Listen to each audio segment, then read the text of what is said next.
Welcome to hot seat.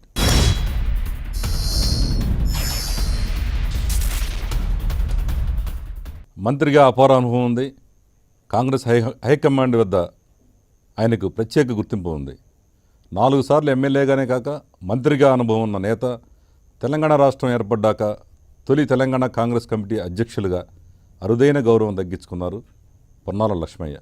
మంత్రిగా ఎన్నో అభివృద్ధి కార్యక్రమాలు చేయడమే కాదు, అదే స్థాయిలో విమర్శకులకు టార్గెట్ కూడా ఆయనే. పొన్నాలతో ఈనాటి hot seat. Welcome to hot seat Ponnala గారు. పొన్నాల గారు, మీరు ఈ రాజకీయాల్లోకి వచ్చిన దగ్గర నుంచి కూడా మీరు కాంగ్రెస్ పార్టీలోనే ఉంటున్నారు, అవునా? అవునండి. వేరే పార్టీకి ఎందుకు వెళ్ళలేదు మీరు అసలు? అంటే మీ ఉద్దేశం అంటే అందరు జనరల్గా ఈరోజు సంవత్సరానికి 6 నెలలకి పార్టీ మారుతున్నారు కదా, మీరు ఎందుకని అప్పటి నుంచి ఈ పార్టీలో? ఎవరో పోతున్నారని, ఎవరో పోయిన దానికి నాకు మీరు సూచన చేస్తున్నారా లేకుంటే పొమ్మంటున్నారా? నాకేం అర్థం కాల. అంటే అట్లా ఈ పార్టీని, ఈ దేశాన్ని నమ్ముకొని ఈ పార్టీ ద్వారానే ఈ దేశ ప్రయోజనాలు కాపాడబడతాయని, బడుగు వర్గాలకు సమానత్వం కోసం సంక్షేమం కానీ అభివృద్ధి కానీ నిరంతరం చేసే ప్రక్రియలో కాంగ్రెస్ పార్టీ ఒక మేజర్ ఇదన్నమాట. దీన్ని విస్మరిస్తే దేశాన్ని విస్మరించినట్టే లెక్క నా ఉద్దేశంలో. అట్లే అంటే మీకు కాంగ్రెస్ పార్టీది ఎంతో లాభం ఉండదు, అందుకే మీరు కదలట్లేదు ఈ పార్టీ నుంచి. కాంగ్రెస్ పార్టీకి లాభం ఉందని అంటున్నారని నేను పోవడం లేదనా? మీకేం లాభం ఉందా ప్రత్యేకంగా కాంగ్రెస్ పార్టీ నుంచి? కాంగ్రెస్ పార్టీ నుంచి నాకు లాభం కాదు. కాంగ్రెస్ పార్టీ ద్వారా ఈ దేశానికి బడుగు వర్గాలకు అంతో ఎంతో కొంత ఉపశమనం, ధైర్యం, సాహసం, సామాజిక కోణంలో భాగస్వామ్యం కల్పించే దిశలో చేస్తున్న కార్యక్రమాలే మమ్మల్ని బైండింగ్ ఫోర్స్. ఇది అంటే మీరు రాజకీయాలకు వచ్చి ఎన్ని సంవత్సరాలు అవుతుంది అసలు? మీరు 1978 నుంచి రాజకీయాల్లో ఉన్నాను. అప్పటి నుంచి కాంగ్రెస్ పార్టీనా? మధ్యలో మళ్ళీ మీరు అదే అడుగుతున్నారు. ఇది తగునా మీకు? అంటే నాకు డౌట్ ఏంటంటే, ఇప్పుడు ఈ మధ్యకాలంలో మనం చూస్తున్నాం దాదాపు ఒక్కొక్కళ్ళు 6-7 పార్టీలు, కొత్తగా వచ్చే పార్టీకి కూడా ముందు కండ వేసుకుంటున్నారు. ఎవరో ఎందుకని 76 నుంచి ఎందుకు కారణం ఏంటి అర్థం కాదు. ఎవరో ఏదో చేశారని నన్ను మీరు అడగడం భావ్యమా? అంటే ఏంటి, నన్ను కూడా ఆ కోవలో చూడడం మంచిదా? మీ ప్రత్యేక కారణం ఏంటి అసలు? మీరు ఈ ప్రజలకు ఏం చెప్పబోతున్నారు ఈ రకమైన ప్రశ్నలతో? అంటే పొన్నాల గారు, ఇప్పుడు ప్రజలందరికీ అర్థమవుతుంది ఏంటంటే, ప్రజెంట్ ఎవరెవరు రోజుకో పార్టీలో ఉంటున్నాడు. ఆ మెళ్ళ కండవా చూస్తే పొన్నాల గారు కాంగ్రెసా, లేదంటే తెలుగుదేశమా, లేదంటే టీఆర్ఎస్ అని తెలుస్తుంది. ఆ మనుషుల పేర్లు తెలియట్లా, మర్చిపోతున్నారు. మెళ్ళ కండవా అంటే ఈయన ఈ పార్టీలో ఉన్నాడని. మీరు ఎందుకని అప్పటి నుంచి ఇదే పార్టీలో ఉన్నారు, కారణం తెలుసు. నేను మొదటి నుంచి అదే చెప్తున్నాను. ఈ దేశ స్వాతంత్రం కోసం, స్వాతంత్రానంతరం బడుగు వర్గాలకు అవకాశం కల్పించి, ధైర్యాన్ని ఇచ్చి, సాహసాన్ని ఇచ్చి, కాన్స్టిట్యూషన్ ప్రకారం అంటే రాజ్యాంగబద్ధంగా హక్కులు కల్పించే రీతిలో సమన్వయంతో, సుహృద్భావంతో ప్రజా సమస్యలను పరిష్కరించే దిశలో కాంగ్రెస్ పార్టీ చేస్తున్న కార్యక్రమాలే దానికి మూలం. అంతే తప్ప తాత్కాలిక ఉపశమనాలతో కానీ, లేక ఉద్రేక ఆవేశ అంశాలతో కానీ పార్టీలు మారడం నాతోటి కాదు. మరి మీ పార్టీలో మీతో పాటుగా మీకంటే సీనియర్స్ కానీ, డిఎస్ గారు కానీ, కేకి కానీ, ఇలాంటి మీ సామాజిక వర్గానికి చెందిన వాళ్ళే ఈ తెలంగాణలో ఎన్నో పదవులు అనిపించి వాళ్ళు వెళ్ళారు కదా, ఎందుకు వెళ్ళారంటారు? కారణం ఏంటి? ఒకటి సవరిస్తాను, నాకంటే సీనియర్లు అనేది అది వాస్తవం కాదు. ఓకే సరే, మీతో పాటు వర్క్ చేస్తున్నాడు, అది మీకంటే సీనియర్స్, మీకంటే ఉన్నత పదవులు అనుభవించారు కాబట్టి, మీకంటే ముందుగా పిసిసి అధ్యక్షులు కానీ, కేంద్రంలో ప్రముఖ పార్టీలో వహించిన కేకే గారు కానీ, వీళ్ళందరూ ఎందుకు వెళ్ళిపోయారు, కారణం ఏంటి? నేనైతే మొదలు ఒక మాట పట్టాను. తాత్కాలిక ప్రయోజనాలను ఆవేశాలతో అప్పటికప్పుడు ఆ సెంటిమెంట్ ఫీలింగ్ ఏదో రకంగా బాధపడో, కొన్ని చర్యల వల్ల నిరాశపడో చేసే కార్యక్రమాలు సిద్ధాంతపరంగా మాట్లాడిన అంశాలతో జోడించకూడదని చెప్తున్నాను. అంటే ఇప్పుడు వాస్తవంగా ఏంటంటే, పార్టీలోకి వచ్చిన కొత్తలో యంగ్ యూత్గా వారికి ఆవేశాలు లోనవుతారు. ఇంతకాలం పార్టీలోనే అనేక పదవులు అనిపించిన వాళ్ళు ఆవేశానికి లోనవుతారని ఎలా అనుకుంటారు? ఆలోచన తెలియ ఉండొచ్చు కదా. మీరు వారిని ప్రశ్నించినారా ఈ రకంగా? వాళ్ళని సమాధానం చెప్పేది ఏం చెప్పారు చెప్పండి. అట్లా లేదు, వాళ్ళు ఏం చెప్పారు చెప్పండి. వాళ్ళు చెప్పేది ఏంటంటే, ఈ కాంగ్రెస్ పార్టీ విధానాలు నచ్చలేదు. విధానాల ఇన్ని సంవత్సరాల తర్వాత, ఇన్ని పదవులు అనుభవించిన తర్వాత అది తప్పు కదా. ప్రజలకు తెలుసు, మనకు తెలుసు, కానీ వాళ్ళు చెప్పేది వాస్తవం కాదని మీకు తెలుసు. అక్కడంతా ఢిల్లీలో లాబింగ్ ఎక్కువగా ఉంటుంది అని, దీనివల్ల మేము ఉండలేకపోతున్నాం. కాదు, ఢిల్లీలో లాబింగ్ ఉంటుందని తమకు పదవులు వచ్చినాడు తెలీదు, తమకు పదవులు లేనినాడు లాబింగ్ ఉన్నదని, జ్ఞానోదయం కలిగిందని చెప్పేదాన్ని నమ్ముతారా ప్రజలు? నమ్మలేరు కదా. నాకు పదవి వచ్చినాడు లాబింగ్ లేదని చెప్పినట్టు, నాకు పదవి లేకపోతే లాబింగ్ ఉన్నట్టు లెక్కన.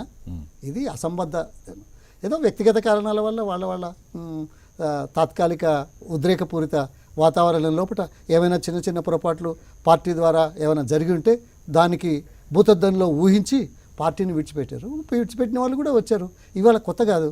ఈ పార్టీలో ఎవరు ఎక్కడి నుంచి ఇందిరాగాంధీని వ్యతిరేకించి ఎంతమంది బయటికి వెళ్ళారు, ఎంతమంది వచ్చారు. ఇందిరాగాంధీ మీద పోటీ చేసిన వీరేంద్ర పాటిల్ మళ్ళీ కాంగ్రెస్లోకి వచ్చి కేంద్ర మంత్రి అయిన దాఖలాలు లేవా? ఇది ఆ కోణంలో చూడకూడదు. రాజకీయ కోణం, రాజకీయ సిద్ధాంతాలు, దేశానికి చేసే కార్యక్రమాలు, మన పట్టుదల, విశ్వాసం, ఈ ఇంత 29 రాష్ట్రాలు, కేంద్ర ప్రాంత పాలిత ప్రాంతాలు, 128 కోట్ల జనం, ఎన్నో భాషలు, ఎన్నో సమస్యలు, ఎన్నో ప్రాంతాలు. ఈ నేపథ్యంలో అందరినీ ఒక్కతాటి మీద ఉంచి దేశాన్ని ఏ స్థాయి నుంచి ఏ స్థాయికండి, స్వాతంత్రం వచ్చిన మొదటి రోజుల్లో కాడెడ్ల మొద్దుబండి ఆర్థిక వ్యవస్థ, మీరు బాగా ఆలోచించాలి. ఆ వ్యవస్థను ఇవాళ పరాయి పాలన నుంచి విముక్తి చేయడమే కాకుండా అమెరికా, చైనాల తర్వాత ఈరోజు రవి అస్తమించని సామ్రాజ్య దేశం బ్రిటిష్ని, పారిశ్రామికంలో విప్లవాన్ని సాధించిన ఫ్రాన్స్ కానీ, ఇండస్ట్రీలో అగ్రభాగాన ఉన్న జర్మనీ కానీ, ఇలాంటి దేశాలను అధిగమించి ఇవాళ 3వ ఆర్థిక శక్తిగా ప్రపంచంలో ఎదుగుతుందంటే ఆషామాషిగా ఒక్కరోజు మాటలతోటి, ఒక్కరోజు ప్రసంగాలతోటి అవుతుందా? ఇది కాంగ్రెస్ వాళ్ళు చేసింది. అంతేకాదు, నేను మరో 2 పాయింట్లు చాలా స్పష్టంగా చెప్పదలుచుకున్నాను. స్వాతంత్రం వచ్చిన మొదటి రోజుల్లో మన దేశ జనాభా 33 కోట్లు. ఆ రోజుల్లో ఆహార ధాన్యాలు లేక ఆకలి చావులకు నిలబడేటువంటి పరిస్థితులు ఉన్న నేపథ్యంలో అమెరికా లాంటి దేశం నుంచి PL 480 కింద గోధుమలు, వాళ్ళు వద్దనుకున్న మొక్కజొన్నలు ఈ దేశానికి తీసుకొచ్చి గ్రామీణ ప్రాంతాలలో సరఫరా చేసి ప్రజలను రక్షించిన సంగతి మనకు బాగా తెలుసు. ఆ స్థాయి నుంచి ఈరోజు 265 మిలియన్ టన్నుల ఆహార ధాన్యాలు పండించడమే కాకుండా ప్రపంచ దేశాలకు ఎగుమతి చేసే స్థాయికి ఏదో మాటలతోటి రాలేదండి, కార్యక్రమాలతో అయింది. అది కాంగ్రెస్ చేసింది. అంతే, ఒక్క నిమిషం. అంతేకాదు, అంత మాత్రమే కాదు, అటువంటి స్థాయి నుంచి ఈ స్థాయికి రావడం, కాడెడ్ల మొద్దుబండి, ఆహార ధాన్యాలు లేకపోవడం, ఈరోజు సాంకేతికంగా మన దేశం ప్రపంచంలో మంచి పేరు సాధించింది. చంద్రయాన్, మంగళయాన్ స్థాయికి కూడా వెళ్తున్నాం. అటువంటిది గుర్తించాల్సిన కార్యక్రమం. ఇది బాధ్యతాయుతంగా, బరువుతోటి, సామాజిక స్పృహతోటి ఈ దేశ ప్రజలను ముందుకు తీసుకుపోవడానికి చేసే చర్యలు. లోపాలు ఉంటాయి, వ్యవస్థ పొరపాట్లు చేస్తుంది. ఇది ఏ వ్యవస్థలోనైనా పొరపాటు, దాన్ని సరిదిద్దుకోవడం. అవి భూతద్దంలో పెట్టి కాంగ్రెస్ పార్టీని నిందించడం మనల్ని మనం నిందించుకున్నట్టే ఉంటుందని నేను తెలియజేస్తాను. అంటే ఇప్పుడు బయట పార్టీలు నిందించిన వేరు, మీ పార్టీలో అనుభవించిన వాళ్ళు ఎందుకు నిందిస్తున్నారంటే మీ లోపాలు కరెక్ట్ వాళ్ళు తెలిసి ఉండొచ్చు కదా. తెలిసి ఉండి చేస్తున్నారా, లేకుంటే ఆధిపత్యం కోసం చేస్తున్నారా, ఒకరిని అసూయతో చూసి వాళ్లను పదవీచ్యుతులను చేసి తాము పదవి పొందాలని చూస్తున్నారా? ఇది మానవీయ కోణం, పదవి కొట్లాటలు. ఇది కాంగ్రెస్ పార్టీలో ఉంటాయి, మిగతా పార్టీల్లో ఉంటాయి.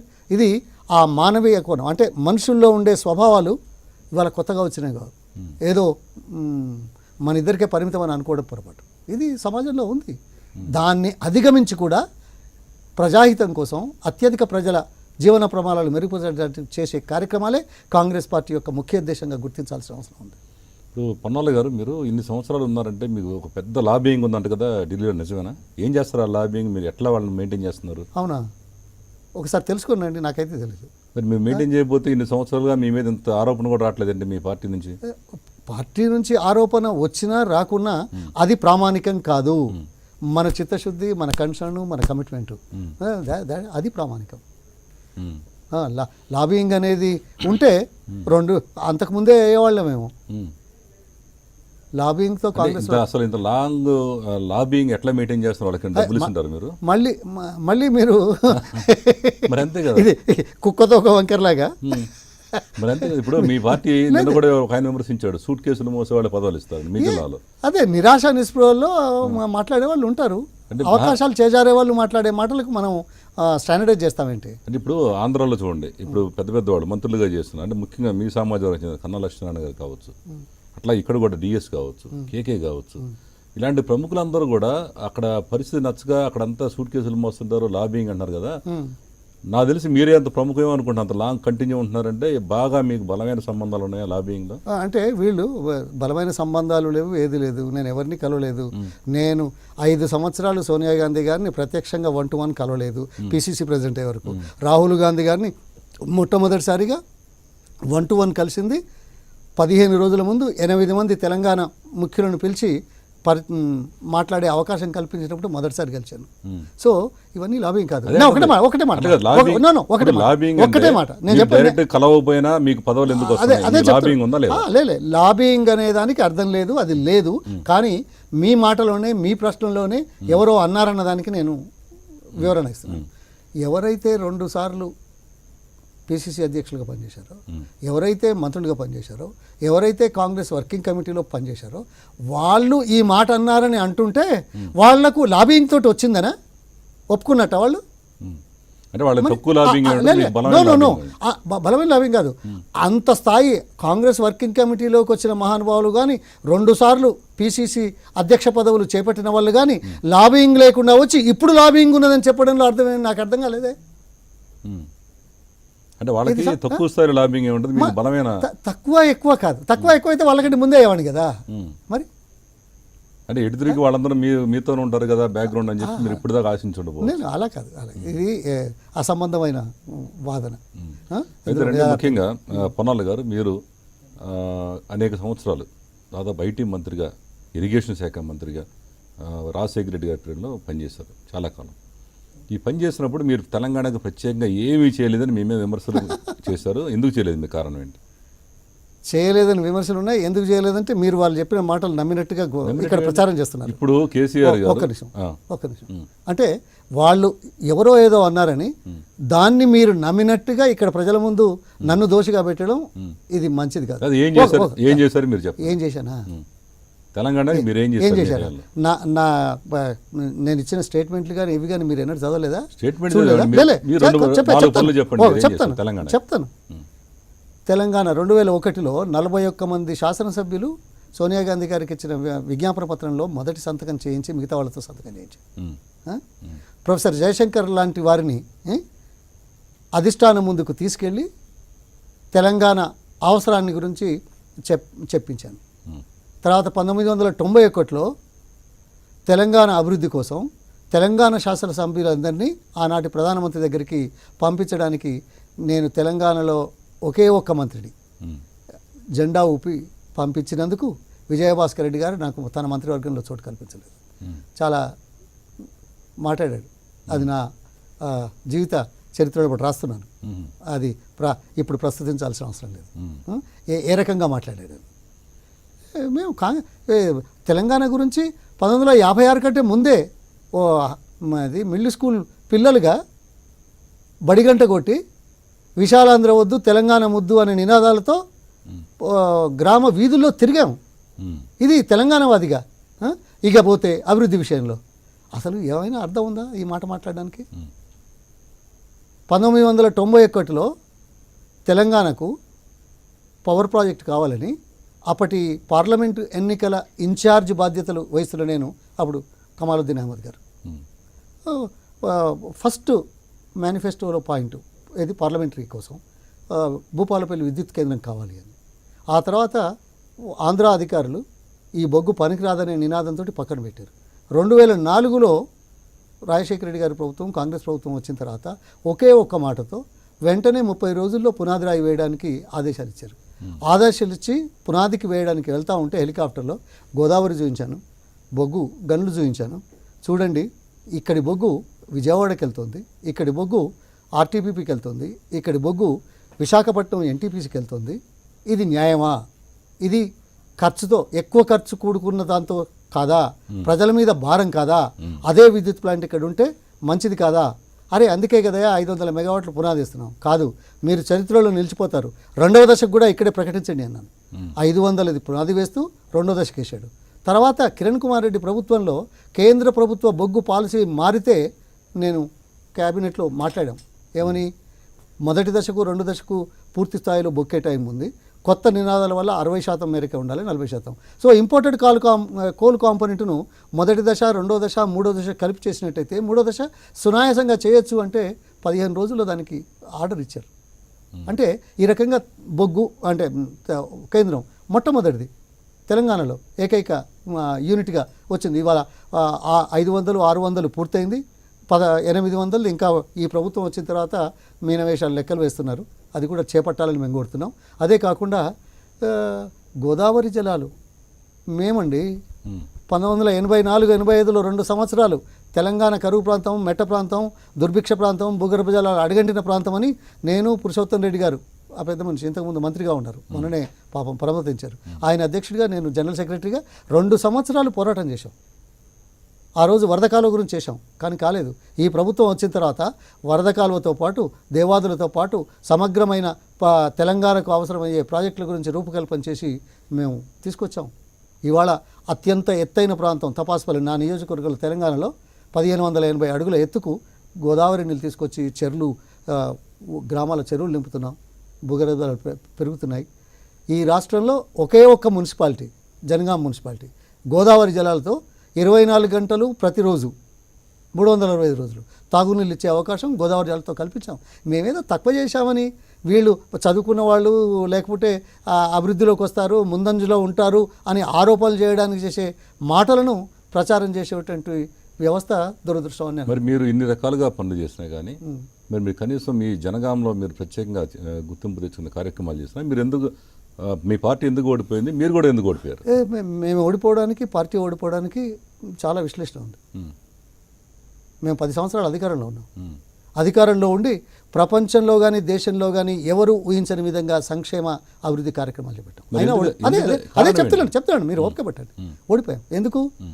ప్రజలకు చెప్పిన మాట నిలబెట్టుకున్నాం. మేము ప్రజలకు మరింత మేలు చేస్తానని తెలంగాణ వాదాన్ని ఆసరా తీసుకొని ప్రజలకు మరిన్ని భ్రమలు కల్పించాడు, ఆశలు కల్పించాడు. ఏం ఆశలు? మేము దాదాపు 74 లక్షల మందికి పెన్షన్లు ఇచ్చాం, 6 లక్షల నుంచి దాదాపు 50-55 లక్షల ఇల్లు కట్టించాం. అయినా వీళ్ళేమన్నారు, ప్రతి దళితుడికి 3 ఎకరాల భూమి ఇస్తామని, ప్రతి మైనారిటీలకు 12% రిజర్వేషన్ కల్పిస్తామని, ఎస్టీలకు 12% రిజర్వేషన్ కల్పిస్తామని, అప్పులు మాఫీ చేస్తా ఉన్నారు. మేము అన్నాం. కానీ ఈ 12% రిజర్వేషన్లు, రైతులకు అప్పుల మాఫీ కార్యక్రమము, తర్వాత ఈ మిగతా ఏవైతే భ్రమలు పెట్టాడో నమ్మగలిగించాడు కాబట్టి ప్రజలు మరింత కోరుకున్నారు చేస్తారేమో అని. అది ఈరోజు ఏమవుతున్నది? ఏది అమలు కావట్లేదు. అన్నీ ప్రకటిస్తున్నారు, అన్నీ చేస్తున్నారు కదా. అన్నీ ఎక్కడ చేస్తున్నారు? 12% రిజర్వేషన్కి డబ్బులు కావాలా జీవోలు ఇవ్వడానికి? మీరే చెప్పండి. ఇప్పుడు వాళ్ళు ఆర్థిక అవసరం లేకుండా ఉండే పనులు కూడా చేయలేని దౌర్భాగ్య స్థితిలో ఉన్న రాష్ట్ర ప్రభుత్వం. మహిళలకు 10 లక్షల రూపాయలు అప్పు కూడా ఇచ్చే పరిస్థితి లేదే. రైతులు ఆత్మహత్యలు చేసుకుంటున్నారే. ఇవి నిదర్శనాలు కదా. ఏ హామీ బలపరుస్తున్నాడు?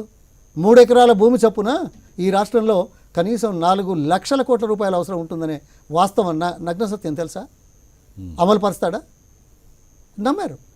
ఇప్పుడు రియలైజ్ అవుతున్నారు. రైతులు కానీ, విద్యార్థులు కానీ, మహిళలు కానీ ఈరోజు వాళ్ళు అర్థం చేసుకుంటున్నారు. ఇప్పుడు తెలంగాణ కోసం ఇన్ని సంవత్సరాలు 50-60 ఏళ్ళుగా కొట్లాడి జరుగుతుంటే మీరు పిసిసి అధ్యక్షుడిగా ఉన్న సమయంలోనే ఈ తెలంగాణ కూడా వచ్చింది. అంటే ఆ తెలంగాణ కానీ మొట్టమొదటి పిసిసి అధ్యక్షుడు మీరే అయ్యారు. సరే, మీరు కూడా మీ పార్టీ ప్రధానంగా కృషి చేసింది అనుకోవచ్చు, మీరు కూడా ప్రధానంగా కృషి చేశారనుకోవచ్చు. అసలు మరి ఇంత తెలంగాణని ఇచ్చిన మీ పార్టీని అసలు ఎందుకు నమ్మలేదంటారు ప్రజలు? ఇప్పుడే చెప్పాను కదా, అంటే మోసపూరితం అంటారు. మోసపూరితం కాదు, మరిన్ని ఆశలు కల్పించబడి ప్రజలు నమ్మే పరిస్థితికి తీసుకొచ్చిన నేపథ్యంలో కాంగ్రెస్ పార్టీ చేయలేదన్నా లేదు. కాంగ్రెస్ పార్టీ ఎక్కడండి? ప్రపంచంలో ఎక్కడైనా ఉచిత విద్యుత్ ఉందా? లేదే. ప్రపంచంలో ఎక్కడైనా ఆరోగ్యశ్రీ పథకం ఉందా? ప్రపంచంలో ఎక్కడైనా ఫీ రీయింబర్స్మెంట్ ఉందా? మరి ఇవన్నీ చేసినాక కూడా ఇంకిన్ని ప్రయోజనాలు పొందుదామనే ఆశతోటి చేసిన ప్రయత్నం, ఆశలు నిరాశలైనాయి. అంటే ఒకటి సార్, ఇప్పుడు మీరు చేసేది ఏంటంటే మీరు ఒక ఎడ్యుకేటెడ్ పర్సన్, మీరు మీకు అన్నీ తెలుసు. కనీసం మీ పార్టీకి ఇవన్నీ ఆలోచించి మీరు ఎన్నో పథకాలు ప్రవేశపెట్టారు, తెలంగాణ కూడా ఇచ్చారు. మరి బంపర్ మెజార్టీతో గెలవాలి. సరే, మీరు అన్నట్టుగా మోసపోయినంత విలేజ్ ప్రాంతాలలో, సిటీల్లో మీకు ఎందుకు రాలేదంటారు సీట్లు? సిటీలో ఇక్కడే రాజకీయాల్లో 2+2 4 కాదు, దానికి ఎన్నో ఉన్నాయి. ఈ కారణాలు నమ్మవలికారు. ఇక్కడ సిటీలలో ఏముంది? ప్రవాసాంధ్రులు ఉన్నారు ఇక్కడ ఉమ్, అక్కడి నుంచి ఉమ్, వాళ్ళు కొంత నిరాశపడ్డారు, ఉమ్. భంగపడ్డారు, మోసపోయినామనే బాధ కలిగింది రాష్ట్ర విభజనతో. దాంతో కొంత ప్రతీకార అంటే ఆవేశం ఒక హైదరాబాద్ సిటీ కానీ అది ఎక్కడైనా మీరు వరంగల్ కావచ్చు, కరీంనగర్ కావచ్చు, ఎక్కడైనా ఉన్నారు. జిల్లా హెడ్ క్వార్టర్లో అందరూ చదువుకున్న వాళ్ళు ఉంటారు దాదాపుగా. అందుకే కదా ఇప్పుడు ఈ ఉద్యోగస్తులు ఉమ్, విద్యార్థులు దేనికి చేశారు, అర్బన్ ప్రాంతాలలో ఇంటికో ఉద్యోగం అన్నారు, వస్తుంది అనుకున్నారు. తెలంగాణ వస్తే బంగారు తెలంగాణ అనుకున్నారు. ఏమైంది? అదే ఇంటికో ఉద్యోగం అంటే నమ్మారు. వస్తుంది కదా, బంగారు తెలంగాణ వస్తున్నారు కదా. బంగారా మీరు ఇరిగేషన్ బాధల ప్రాజెక్ట్ తెలంగాణ. అది కాదు, మీరు ఇరిగేషన్ మంత్రిగా ఉండి మీరు ఏం న్యాయం చేయలేదు కాబట్టి ఆహా. ఈ రోజున చెరువులు తవ్వుతున్నారు. ఎవరు మరి మీ హయాంలో ఎందుకు తవ్వలేదంటారు మీరు? మేము చెరువులు తవ్వలేదు అనేది వాస్తవం కాదు, ఆయన చెప్పేది వాస్తవం కాదు. చెరువుల కార్యక్రమం పెట్టేసి ఏం చేస్తున్నారో రేపు పొద్దున అందరికీ తెలుస్తుంది. ఇదేం తొందర ఏం లేదు. కానీ శాశ్వత ప్రాతిపదికన అసలు వర్షాలే లేనప్పుడు నేను ఈ మాట అంటే బాగుండదు. ప్రాధాన్యత ఏం కావాలి?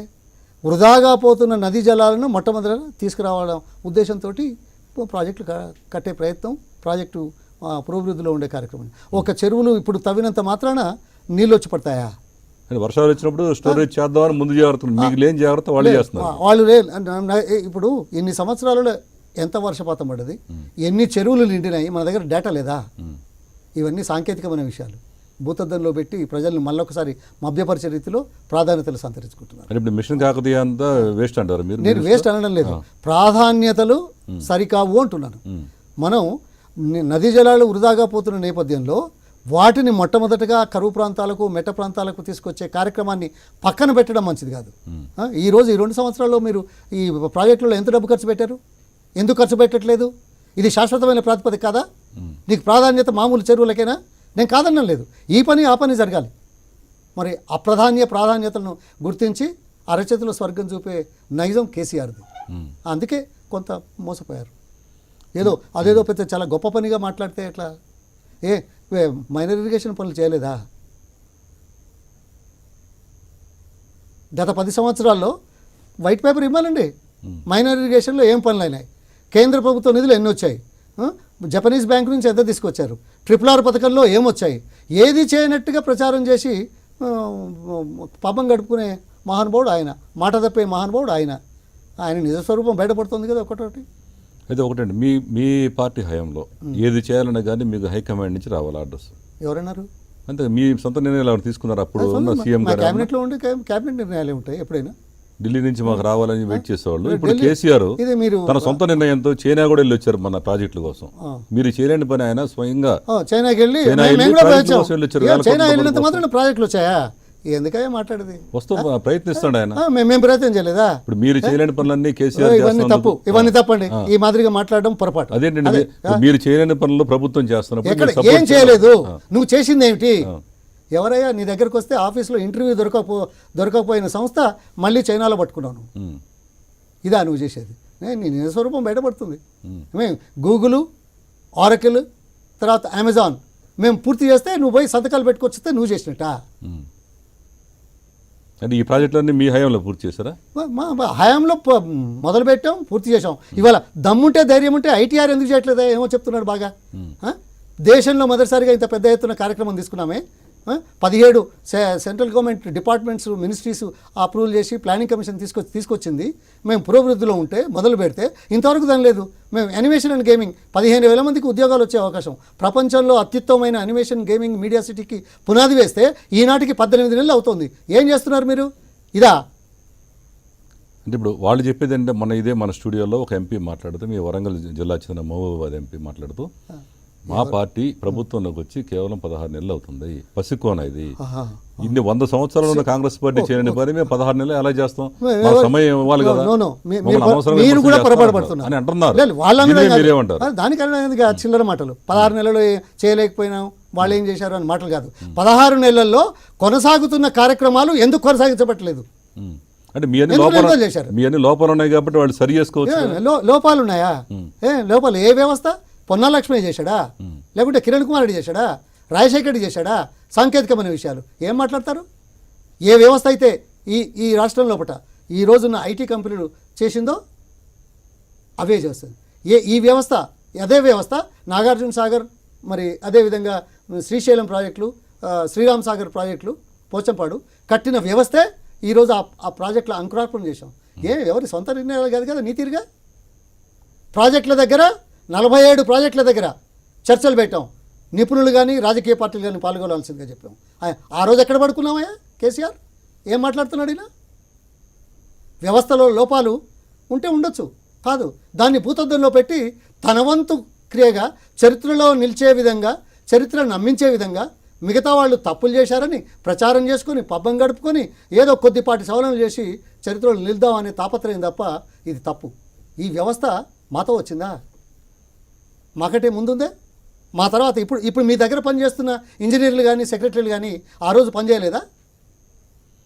అంటే మాట ఎందుకు మాట్లాడారు? అంటే ఇప్పుడు మీరు వాస్తవంగా ఆ రోజు ఇరిగేషన్ శాఖ మంత్రిగా ఉన్నప్పుడు రాజశేఖర రెడ్డికి ఫుల్ సపోర్ట్గా ఆ రోజు ఆంధ్ర పాలకులకి మీరు ఒక తొత్తుగా వ్యవహరించారని మీ మీద ఆరోపణ. దీన్నే మీరేమంటారు? తొత్తుగా అన్ని చిల్లర ముచ్చట్లండి, చిల్లర ముచ్చట్లు. ఎవడు మాట్లాడతారు తొత్తుగా? తొత్తు అంటే అర్థం ఏంటి? దేనికి? వాళ్ళకి ఫుల్ వాళ్ళు చెప్పిందే చేస్తున్నారు. వాళ్ళు చెప్పింది కాదు. ఈ రోజు తెలంగాణలో ప్రాజెక్టులు కట్టబడలేదా? మహబూబ్ నగర్లో 4 ప్రాజెక్టులకు తెలుగుదేశం టైంలో ఎప్పటి నుంచో ఉన్నాయి, అవి పూర్తి చేసే స్థాయికి తీసుకురాలేదా? అది తొత్తులా? ఎందుకు మాట్లాడతారు? లాజిక్ ఉండాలి, వాస్తవాలు ఉండాలి. తొత్తులు అని ప్రజలను నమ్మించడానికి చేసే ప్రయత్నం, ఒక సెంటిమెంట్ని రెచ్చగొట్టడానికి చేసే ప్రయత్నం. సరే, కొన్ని లోపాలు ఉంటాయి, కాదనలేదు. అంత మాత్రాన మేమందరం తొత్తులుగా మారి ఏం చేయలేదని ప్రచారం ఇదేంటండి? అంటే ఒకటి పొన్నాల గారు, మీరేమనుకోండి అడుగుతాం, ఉన్న విషయం అందరూ అడుగుతుందో చెప్పింటాం. మీరు రాజశేఖర రెడ్డి గారు బాగా డబ్బులని మీ దగ్గర దేశవాళ్ళండి, నిజమేనా? రాజశేఖర రెడ్డి గారి డబ్బులు నా దగ్గర. మీరు పొన్నాలు ఇరిగేషన్ శాఖ 10% కమిషన్ తీసుకొని మొత్తం మీ దగ్గర దేశాలు, నిజమేనా? అవునా? అందరూ అనుకుంటున్నమాట కదా. ఎవరు అనుకునేది? పబ్లిక్ అంతా అనుకుంటుంది. అదే ఎవరు అనుకుంటారు? అలాగా 10% కమిషన్లు డబ్బులు దాచుకున్నారని ఎవరు అనుకుంటారు? నిజంగా మీ దగ్గర ఏం లేవంటారా? మీ దగ్గర రాజశేఖర రెడ్డి గారు డబ్బులు లేవా మీ దగ్గర? ఈ ప్రశ్నలు రాజశేఖర రెడ్డి గారి డబ్బులు నా దగ్గర, ఇంత నీచమైన ప్రచారం, ఆరోపణ, ఇది తగదు. ప్రజాస్వామ్యంలో ఇది తగదు. దమ్ముంటే ధైర్యం ఉంటే నిరూపించమనండి. ఎవడైనా ఎందుకు మాట్లాడతారు? అంటే అంత సేఫ్టీగా దాచిపెట్టారండి తెలియకుండా? అంత సేఫ్టీగా అసలు మీరు మిమ్మల్ని అనాలి. ఇప్పుడు అది కాదు, అందరూ అనుకుంటారు. ఛానల్ ఉంది కాబట్టి మీరు అడుగుతున్నారు కాబట్టి మీ ఇష్టం వచ్చిన ప్రశ్నలు వేయచ్చా? మరి అట్లంతే కదా. లేకపోతే ఇప్పుడు మీరు అంతా కదా దమ్ము ధైర్యం ఉంటే అన్నాను కదా, దమ్ము ధైర్యం ఉంటే అన్నాను కదా. అంటే మమ్మల్ని కూడా అంటారా మీరు దమ్ము ధైర్యం అని చెప్పేసి? ఎవరైనా అనేవాళ్ళు వాస్తవాలు తెలియకుండా, కారణాలు విశ్లేషించకుండా మాట్లాడితే మీరు ప్రచారం చేస్తున్నారు. ఆ రోజు ప్రజలందరూ అనుకుంటున్న మాట మిమ్మల్ని అడుగుతున్నారు. ప్రజలందరూ ఎవరు చెప్పారండి? ఎవరు చెప్పారు? ప్రజలందరూ ఆ రోజు ఇరిగేషన్. ఈ రోజు మేము చెప్తున్నాం ఇది వాస్తవం కాదు అని. ఇది నమ్మరా మీరు?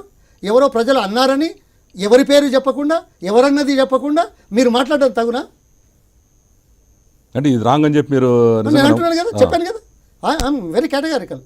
ఇట్స్ టోటలీ అవాస్తవం, రాంగ్. అది చిల్లర, ప్రజల సమయాన్ని, ప్రజల దృష్టిని మరల్చడం చేసే చిల్లర ప్రయత్నాలు. దమ్ము ధైర్యం ఉంటే సాంకేతికంగా మాట్లాడండి, రాజకీయంగా మాట్లాడండి, అవసరాల విషయం మీద మాట్లాడండి, వ్యవస్థ లోపాలు ఉంటే చెప్పండి. మేము చేసిన వ్యవస్థ సవరణలు ఏంటో మేము చెప్తాం. అంటే ఇరిగేషన్ శాఖలో ఏ మాత్రం 1% కూడా ఎవరు కమిషన్ తీసుకోలేదని మీకు బలంగా చెబుతారు. కాదు, వ్యవస్థ లోపాలు, వ్యవస్థ మాతోటి మాత్రమే రాలేదు అనేది గుర్తు చేస్తున్నా. వ్యవస్థలో ఉండే లోపాలు మొదటి నుంచి ఉన్నాయి, ఇప్పుడు ఉన్నాయి. కానీ దాన్ని తగ్గించడానికి చేసిన ప్రయత్నం మనం అవకాశం వచ్చినప్పుడు చేశామా లేదా అనేది విశ్లేషించాల్సిన అవసరం. చంద్రబాబు నాయుడు గారు ఉన్నప్పుడు 10% మొబిలైజేషన్ అడ్వాన్స్ ఇచ్చారు. మేము వచ్చి దాన్ని 5% చేయడమే కాకుండా 1%, 2%, 2% ఏది డిపెండింగ్ అపాన్ ది రిక్వైర్మెంట్ దాన్ని విశ్లేషించి సవరించాం. అదే కాదు, ఈ రాష్ట్ర చరిత్రలో మొట్టమొదటిసారిగా ఈ మొబిలైజేషన్ అడ్వాన్స్ల మీద రాష్ట్ర ప్రభుత్వం ఆర్బీఐ నుంచి ఏదైతే బారో చేస్తుందో ఏ రేట్కి అయితే దానికంటే 0.5%, సాధారణంగా మన రాష్ట్ర అప్పులు 8% మీద వస్తాయి. మేము 8.5% ఛార్జ్ చేసి మొబిలైజేషన్ అడ్వాన్స్ ఇచ్చాం. అంతేకాదు, ఇది వర్క్ ప్రోగ్రెస్ మీద డిడక్ట్ చేశాం. ఈరోజు 2,700 కోట్ల మొబిలైజేషన్ అడ్వాన్స్లో 2,500 కోట్ల దాకా పూర్తిగా మళ్ళీ రికవరీ అయింది. ఇది ప్రపంచంలో కేవలం ఉమ్మడి రాష్ట్రంలో జరిగిందా? ప్రతి దేశంలో, ప్రతి రాష్ట్రంలో జరిగే కార్యక్రమాలలో మేము సంస్కరించాం, 10% నుంచి సంస్కరించాం.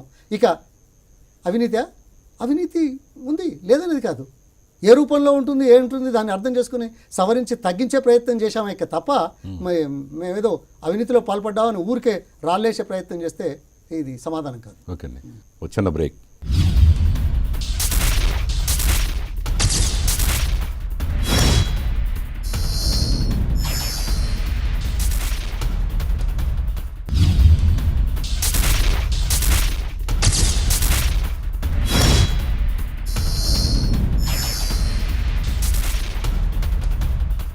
హాట్ సీట్ కార్యక్రమానికి తిరిగి స్వాగతం.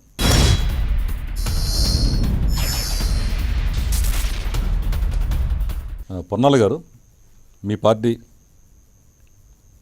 తెలంగాణ సాధించింది, జనం మిమ్మల్ని పట్టించుకోలేదు, అదేమంటే మీరేమో మోసపూరితమైన వాగ్దానాలు చేశారు అంటున్నారు. అది వదిలేయండి, పక్కన పెట్టండి. అది కానీ నిజమైతే మరి 1.5 సంవత్సరాల కాలంగా కేసీఆర్ సరిగ్గా పనిచేయకపోతే దానికి రెఫరెండంగా అనుకోవచ్చు రంగాల ఉప ఎన్నికలు? జరుగుతున్న పరిణామాలు చాలా స్పష్టంగా కనపడుతున్నాయి కదా. రైతులు రుణమాఫీ అన్నారు, ఏదో 25% ఇస్తే అది వడ్డీలకే పోయింది, మళ్ళీ రుణాలు రాలేదు. 3 పంటలు పోయినా కానీ కరువు ప్రకటించకుండా, కరువు ప్రత్యామ్నాయ పనులు చేపట్టకుండా, పంట నష్ట పరిహారం ఇవ్వకుండా, ఇన్సూరెన్సు దాని మీద స్పష్టత లేకుండా, వాళ్ళని పట్టించుకోకుండా, చనిపోయిన వాళ్ళను కనీసం పరామర్శించి ఓదార్చి భరోసా కలిగించిన అవకాశం కూడా ప్రభుత్వం తీసుకోకపోతే అవహేళన చేస్తున్నట్టుగా రైతులా అనే మాదిరిగా మాట్లాడడం చూస్తున్నారు. రైతులు చాలా క్లిష్టమైన పరిస్థితిలో ఉన్నారు. అందుకే ఇప్పుడు ఈ ఆరోపణలు మీరు అయితే ఏమైతే ప్రభుత్వం సరిగ్గా పనిచేయట్లేదు, రైతులను పట్టించుకోవట్లేదు, ఇచ్చిన వాగ్దానం కనపడుతుంది కదా, ఇవన్నీ మీరు చెప్పారు కాబట్టి మేము చెప్పడం కాదు. ప్రభుత్వం మీద వ్యతిరేకత పెరుగుతున్నది. ఒకవైపు రైతులు, మరొక వైపు మహిళలు, మరొక వైపు విద్యార్థులు, వీళ్ళంతా వాళ్ళ ఆశలు వమ్మైపోయినాయి, కళలు నిజం కావట్లేదు, చెప్పిన పనులు చేయట్లేదు. అందుకోసం ప్రభుత్వం మీద వ్యతిరేకత పెరుగుతున్నది. కాంగ్రెస్ పార్టీకి ఒక చాలా స్పష్టమైన అవకాశం ఉంది ఇందులో.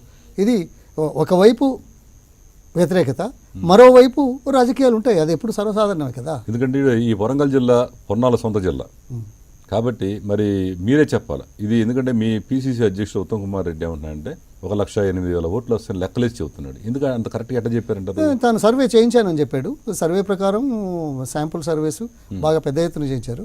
దాని ప్రకారం ఉంది. మాకు మా సమాచారం కూడా అలాగే ఉంది. వ్యక్తిగతంగా ప్రజల్లో వ్యతిరేకత బాగా పెరిగింది అనేది మాకు బాగా చాలా స్పష్టంగా తెలుసు. అంటే మీకు ఈ సంవత్సరం కాలంలో ప్రజలు అంతవే వచ్చిందా? తెలంగాణ ఉద్యమం పేరుతోటి పెడితే కాంగ్రెస్ పార్టీతో పెట్టుకుంటే 26 వచ్చాయి. కాంగ్రెస్ పార్టీ పొత్తు లేకపోతే 10 రాలేదు. ఇవి రాజకీయాల్లో నడుస్తాయి. ఆ ఉద్యమం ఉన్నా వేరే పార్టీలతో పొత్తు పెట్టుకున్నప్పుడు ఎన్ని సీట్లు వచ్చాయి? ఈ చారిత్రక వాస్తవం కదా. అందుకోసం ఈ ప్రజాస్వామ్యంలో కూడా ఇది ఒక ప్రక్రియ జరుగుతూ ఉంటుంది. ప్రస్తుత పరిస్థితుల్లో కాంగ్రెస్ పార్టీ గెలుపు తథ్యం అనేది మేము విశ్వసిస్తున్నాం. ప్రజలు ఆ రకంగా ఆలోచిస్తున్నారు. అంటే ఇప్పుడు తెలంగాణ ఇచ్చినప్పుడే అంత ఘోరంగా ఓడిపోయి ఇప్పుడు ఓవర్ కాన్ఫిడెన్స్ అనుకోవచ్చు కదా. మీరు బాగున్నారు. మేము అందుకే చెప్పాము, తెలంగాణ నినాదంతో పోటీ పెట్టి కాంగ్రెస్తో పొత్తు పెట్టుకుంటూనే 52లో 26 వచ్చాయి. అంటే తెలంగాణ వద్దన్నట్టు ఆ రోజు జనం. ఇది హేతువాదం కాదు, నేను వాస్తవంగా లాజిక్ అడుగుతున్నా. మా పార్టీని పొత్తు పెట్టుకోకుండా స్వయంగా నిలబడితే 10 సీట్లే వచ్చాయి. అంటే తెలంగాణ వద్దని తెలంగాణ ప్రజలు చెప్పారా? మీ పార్టీతో పెట్టుకున్నందుకే ప్రజలు వేసుండకపోవచ్చు. మళ్ళీ ఇదే వితండవాదం, వితండ తర్కం. అందుకే రాజకీయాల్లో ఒకసారి నమ్మారు, ఆశలు కల్పించాడు, ఆ ఆశలు వమ్మైపోయినాయి, ప్రజలు ఇబ్బందుల్లో ఉన్నారు, ఏ పని సక్రమంగా జరగట్లేదు. అందుకోసం సూటిగా చెప్పండి, సూటిగా కాంగ్రెస్ పార్టీ గెలుస్తుంది. ఒకవేళ గెలవకపోతే మీ పార్టీని ప్రజలు దూరం చేస్తున్నారని నమ్మవచ్చా లేదా? కాదు, రాజకీయాల్లో గెలుపోవటం సహజం. కేసీఆర్ బాగా పనిచేస్తాడు అనుకోవచ్చా లేదా? ఈ 2 విషయాలు చెప్పండి. లేదు, అది కాదు. మేము గెలుస్తున్నాం. కేసీఆర్ మోసగాడు అనేది తేలిపోయింది.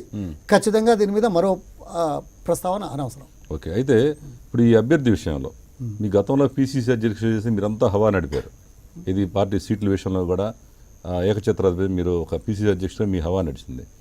ఇప్పుడు మీ యొక్క అభ్యర్థి మీరు ప్రోత్సహించిన మీ యొక్క జిల్లా చెందిన రాజారావు ప్రతాప్ని మీరు ఎందుకు సీట్ ఇప్పించుకోలేపారు? కారణం ఏంటి? ఇది ఏదో నా సొంతము అనే మాదిరిగా మీరు మాట్లాడడం కానీ ప్రొజెక్ట్ చేయడం కానీ మంచిది కాదు. ఇది వ్యక్తిగతం కాదే. కాంగ్రెస్ పార్టీ అనేక కోణాలు ఆలోచించి నిర్ణయాలు తీసుకుంటుంది. కొంతమందికి బాధ కలుగుతుంది. సరే, అంటే బాధ కాదు. గతంలో 3,90,000తో ఓడిపోయిన వ్యక్తి గెలుస్తాడని మరి మీరు కనీసం చెప్పలేపారా మీ అధిష్టానానికి? ఎలా గెలుస్తాడు? 4 లక్షల ఓట్లతో ఓడిపోయిన వ్యక్తి ఈసారి కొత్త అభ్యర్థిని పెడితే బాగుంటుందేమో. టీఆర్ఎస్ ఒక సామాన్యుని పెట్టింది. టీఆర్ఎస్ పార్టీ ఏం చేస్తుంది? ఒక సామాన్య దళితుడిని పెట్టింది. అవును, ఈ దళితుడు సామాన్యుడు కదా, మామూలు కింది స్థాయి నుంచి వచ్చిన ఒకసారి మంత్రిగా చేసినట్టు సామాన్యుడు ఎట్లా అవుతాడు? మంత్రులు చేస్తే పెద్దవాడైపోతాడా? మరి ఇది బాగుందండి. ఆయన అంటే అంతకుముందు పెద్ద అవకాశాలు ఉన్న వాళ్ళకి ఇవ్వకూడదా? అట్లా అంతకుముందు పెద్ద అధికారిగా పనిచేస్తాడు. ఆ పెద్ద ఒక అధికారి సామాన్యుడు కాదు, బడుగు వర్గాల నుంచి వచ్చిన ఆయన. మీరేం మాట్లాడుతున్నారు? మహానుభావుడు ముఖ్యమంత్రి చేస్తానన్న మహానుభావుడు ఇయ్యాలేదో సామాన్యుని ఎంపీ సీట్ ఇస్తే చాలా గొప్పగా మాట్లాడుతున్నారే మీరు. మరి కరెక్ట్, ఒక సామాన్యుని లేదు, ఒక ముఖ్యమంత్రి ఉద్యమం నుంచి వచ్చిన ఆయన, యువకుల బలిదానాల మీద అధికారం అని ఆయన ఎన్నికల ముందు దళితుడు ముఖ్యమంత్రి అని చెప్పిన ఆయన ఒక దళిత ఉప ముఖ్యమంత్రిని కారణాలు లేకుండా తాను సిబిఐ కేసుల్లో సమాధానాలు చెప్పుకునే పరిస్థితి తెచ్చి ఈరోజు ఇన్ని వేల కోట్ల రూపాయల సహారా దాని మీద ప్రస్ఫుటం కనబడుతుంది. అటువంటి మహానుభావుడు చేసే పని చాలా గొప్పది అనుకుంటున్నారు. ఆయన ఇచ్చిన సీటేమో సామాన్యుడు. మేము కాంగ్రెస్ పార్టీలో కాంగ్రెస్ పార్టీని ఆదరించిన ఒక ప్రత్యేక పరిస్థితుల్లో అవకాశం ఇస్తే మేము చెడ్డవాళ్ళం, వాళ్ళు మంచోళ్ళ. మీరు కూడా ఒక సామాన్య వ్యక్తి అయిన ప్రతాప్కి ఇవ్వకుండా ఆల్రెడీ అధికారిగా అవకాశాలు వస్తాయి. అంటే ప్రతాప్కి ఇస్తేనే సామాన్యుడు అని మీరు చిత్రీకరించడం మంచిది కాదు. ఇది దళితుల్లో కొన్ని వర్గాలు ఉన్నాయి, చేశాం. అంటే కూడా ఈ విషయం ఎందుకంటే ప్రతాప్ ఎవరు నాకు తెలియదు. నిన్న ఏమన్నారంటే, నిన్న మా ప్రెస్ మీట్లో ఆయన చెప్పిన ఏంటంటే, నేను ఒక సామాన్య వ్యక్తిని, నేను పొన్నాలను నమ్ముకున్నాను, ఆయన కూడా కనీసం నాకు చెప్పలేదు, ఇన్ని లక్షలతో ఓడిపోయినందుకు ఎలా చేస్తారని అసంతృప్తి. ఆయన సొంత అభిప్రాయం, నేను చెప్పలేదు అని ఆయన అనుకోవడం. అంటే ఇప్పుడు మీ ఇమేజ్ తగ్గిపోయిందా పార్టీలో? ఎవరన్నారు? ఆయన మాత్రం తగ్గిందా? బాగున్నారే? ఇవన్నీ ఊహాగానాలతోటి ప్రశ్నలే, జనాలకి ఎందుకు? నాకు అర్థం కాల.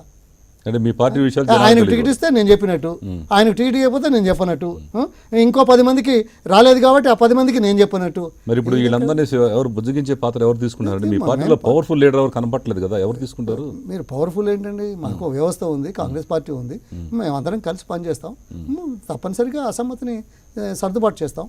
అయితే మీ పార్టీ పరంగా మీరు ఒక పిసిసి అధ్యక్షుడిగా పనిచేశారు. మీరు అసలు ఈ రాష్ట్రంలో ఒక పవర్ఫుల్గా మాట్లాడే వ్యక్తి ఎవరు లేరు. కారణం ఏంటి? అసలు ఎందుకు తయారు చేసుకోలేకపోయారు మీరు? తయారు కావడం అంటే మేము మాట్లాడడం లేదా? రోజు ప్రజా సమస్యల మీద మాట్లాడడం లేదా? మా వ్యవస్థ ఉంది, స్పోక్స్ పర్సన్స్ ఉన్నారు, పిసిసి ప్రెసిడెంట్ ఉన్నాడు, వర్కింగ్ ప్రెసిడెంట్ ఉన్నాడు, మాట్లాడుతున్నారు కదా. మాట్లాడలేదని ఎందుకు అంటున్నారు మీరు? పొన్నాల గారు, ముఖ్యంగా మనకు నచ్చితే మాట్లాడినట్టు, మనకు నచ్చకపోతే మాట్లాడినట్టు. నా ప్రశ్నతో సామాన్యుల ప్రశ్న మిమ్మల్ని అడుగుతున్నా, ఉన్న విషయమే. ఎందుకంటే ఇప్పుడు మన టీఆర్ఎస్ తీసుకుంటే కేసీఆర్ గారు పవర్ఫుల్గా మాట్లాడతాడు, తిడతాడు ఎవరినైనా. మిమ్మల్ని కూడా తిట్టాడు గతంలో. అలాగే వాళ్ళ అమ్మాయి మాట్లాడదు గట్టిగా, వాళ్ళ అబ్బాయి మాట్లాడతాడు. అసలు మీలో ఎవరున్నారు చెప్పండి? మా మాట్లాడే వాళ్ళని మీరు చూడడం లేదే. రోజు మా స్పోక్స్ పర్సన్స్ ఉన్నారు, బట్టి ఉన్నాడు, ఉత్తమ్ కుమార్ ఉన్నాడు, నేనున్నాను, మాట్లాడుతూ ఉన్నాను. మీతో మాట్లాడడం ఇది గట్టిగా లేదా? మీరు అడిగిన ప్రశ్నలు అసంబద్ధం లేకుంటే సంబంధం నేను మాట్లాడడం చెప్పడం లేదా? ప్రజల ముందుకు వెళ్ళట్లేదా? అంటే ఒకటండి, ఇప్పుడు మీరు ఏమంటున్నారంటే ఎంతసేపటికి ఏమైనా అడిగినప్పుడు మీరు మీద పడుతున్నారు. ఇప్పుడు మేము గట్టిగా అడిగితే మా మీద కూడా మీరేంటి ఇట్లా అడుగుతారు అని అంటున్నారు. ఇప్పుడు మీ మీద ఎన్నో ఆరోపణలు ఉన్నాయి. కాదు, మీ మీద మీరు అడిగితే అంటున్నారు. ఒక నిమిషం, మీరు అడిగితే అంటున్నారు. మీ అడగడానికి కారణం ఏంది, వాస్తవం ఏంది తెలుసుకొని అడగాల. ఊరికే ఇదేది దాన్ని ఏమంటారు, బట్టగాల్చి మీ దేశ పద్ధతిలో అడగడం మంచిది కాదు. అలా అంటే మీరు అలా అడిగితే మంచిది కాదు అనడం, మీరు బ్లాక్మెయిల్ చేయడానికి అడుగుతున్నారు అని చెప్పాలా? మీరు మీడియాని బ్లాక్మెయిల్ ఎట్లా అంటారు మీరు? అసలు మీడియా అయితే బ్లాక్ అది కాదు.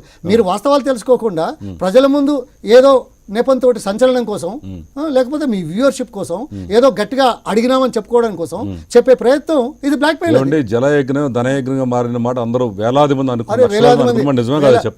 వేలాది మంది అనుకోవడం కాదు, అది కాదు అనేది మేము చెప్పినాము. అన్ని కోణాలు చూసాం, ఎంక్వైరీలు కూడా అయినాయి. నాకు తెలుసు ఎవరు పెడతారో నాకు తెలుసు. ఒకసారి చూడండి, తప్పనిసరి చూస్తాం. ఇప్పుడు మేమంటున్నా ఉంటారు, మీడియా అంటాం కాదండి. మీరు మీ గురించి ఆయన గురించి నేను చెప్తాను. మరి ఆయన అంటే ఆయన గురించి అక్కడ అనే వాళ్ళని చూసి నేను కూడా చెప్తాను సమాధానం. ఒకసారి చూడండి. ఇప్పుడు ఆయన ఖచ్చితంగా మీరు ఏమంటున్నారంటే మిమ్మల్ని అడిగితే మీ తప్పు అంటున్నారు. నేను అనలేదు, వాస్తవాలు తెలుసుకొని అడిగితే మంచిది. అదేమంటే మమ్మల్ని బ్లాక్ మెయిల్ అంటారండి మీరు.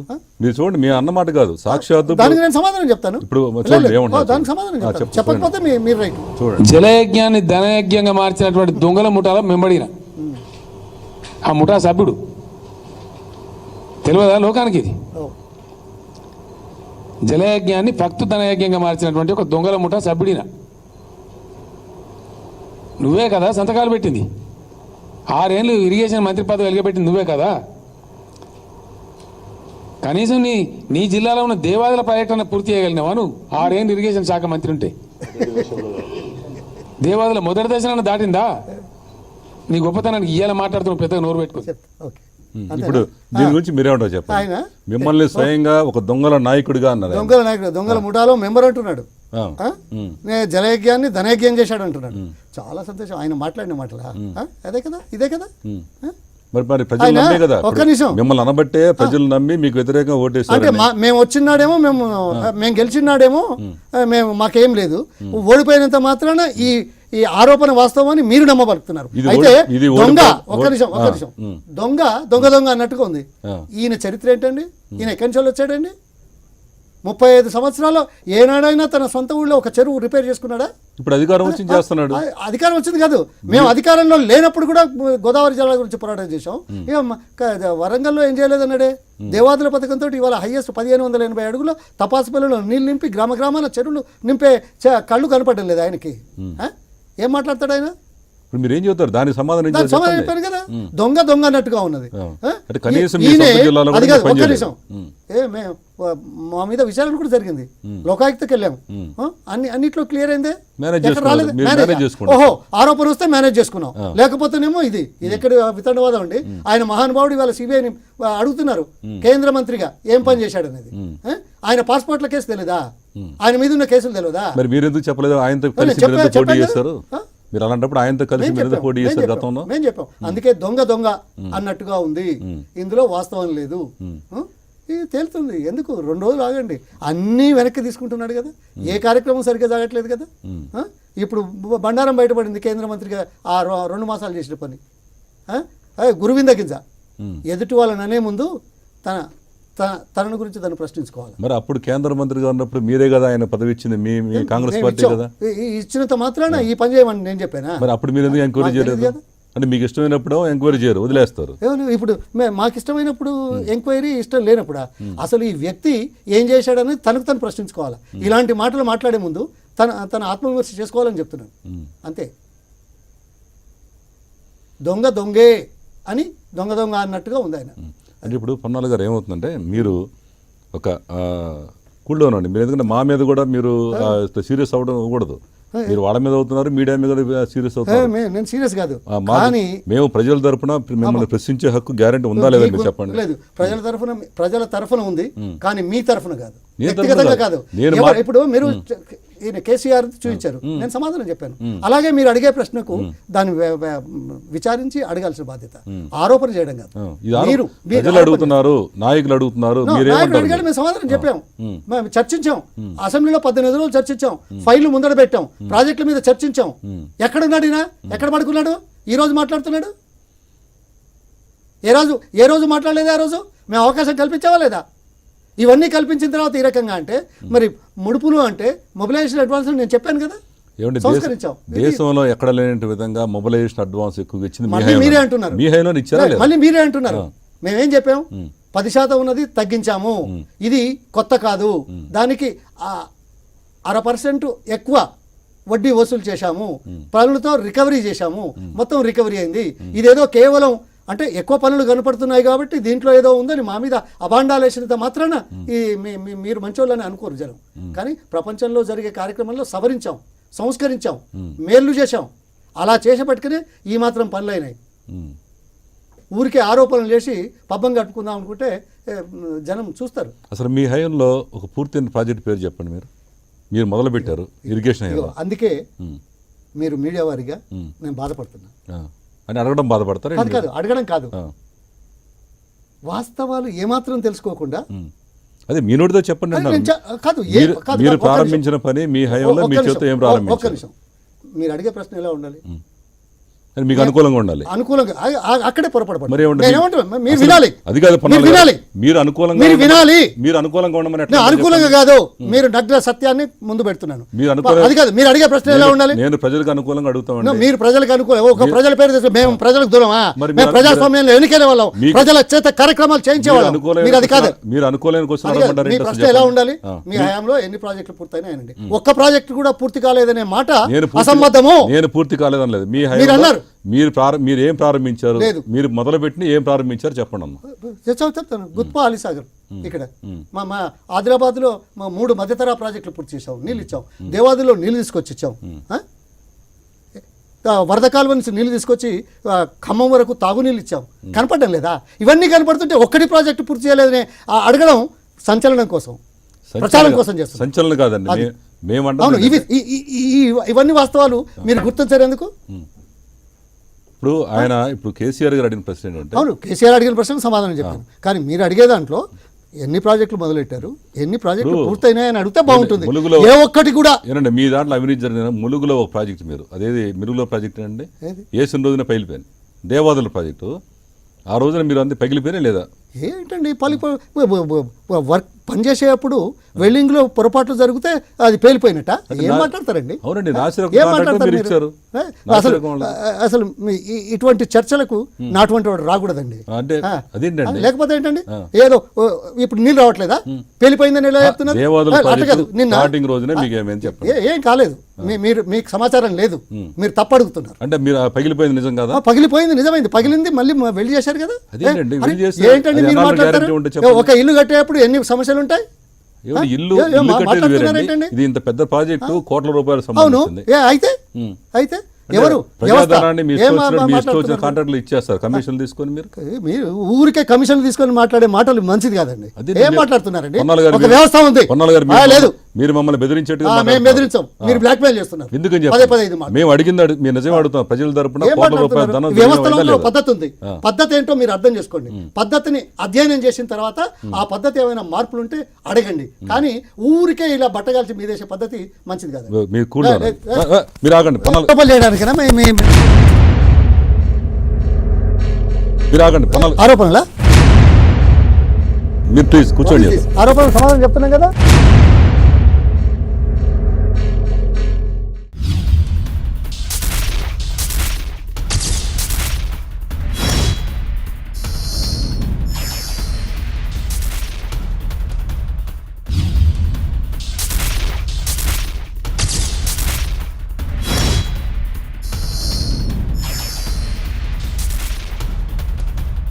మీరు ఉన్న నిజం చెప్పండి.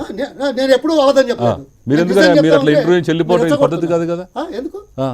మీరు మేము అడిగింది మేము ప్రజల కోసం అడుగుతున్నాం. చర్చలు ఇలాగా. ప్లీజ్ కూర్చోండి, మీరు కూర్చోండి ప్లీజ్. ఇది హాట్ సీట్ కార్యక్రమం కాబట్టి జనరల్గా ఏంటంటే ప్రశ్నలు వేడిగానే ఉంటాయి. అంటే మేము మాట్లాడేది ప్రజల తరఫునండి. మిమ్మల్ని ప్రజలు అంటారు, మేము ప్రజల నుంచి రాలేదా? ఒక్క నిమిషం దయచేసి. మీరు మాత్రమే కేవలం ప్రజలు అంటారు. మేము ప్రజల నుంచి వచ్చామండి, 30 సంవత్సరాలు ప్రజల్లో మమేకమైనామండి. అవును, పొన్నాల గారు ఏంటి అసలు యూత్ యంగ్ లాగా మీద పడిపోతున్నారు, ఏంటి కారణం ఏంటి అసలు? నేను ఎక్కడ పడ్డానండి? అసలు మీ ఏజ్ ఎంత చెప్పండి. నా ఏజా? నా ఏజ్తో అవసరమా? అట్లా కాదు, ఎందుకంటే మీరు అసలు ఈ వయసులో ఇట్లా ఉన్నారంటే గతంలో కాంగ్రెస్ పార్టీలో మంచి ఫైరింగ్ ఉండదు, అందుకే మీకు ప్రాముఖ్యత ఇచ్చారు. అదేం లేదు, ఆ విషయాలు కాదు. కానీ ఇప్పుడైతే 72కి వచ్చాను. 72కి వచ్చాను. ఓకే, ఎందుకంటే మీకు ఆ పార్టీ మీద ఉన్న విధేయత మీకు అర్థమైంది. అయితే అండి జనరల్గా ప్రస్తుతం ఉన్న రాజకీయాల్లో రోజుకొకడు, ఇవాళ తెలుగుదేశం ఉంటాడు, రేపు నిన్న కూడా మీ వరంగల్లో అసలు ఈ గుండు సుధారాణి ఆమె తెలుగుదేశం నుంచి టీఆర్ఎస్కి వెళ్ళింది. మరి ఇట్లా అందరూ వలసలు వెళ్ళిపోతున్నారు. ఏంటి అసలు ఈ రాజకీయ వ్యవస్థమే మీ ఉద్దేశం చెప్పండి ఒక పెద్ద ఆయనకి. విలువలు క్షీణిస్తున్నాయి,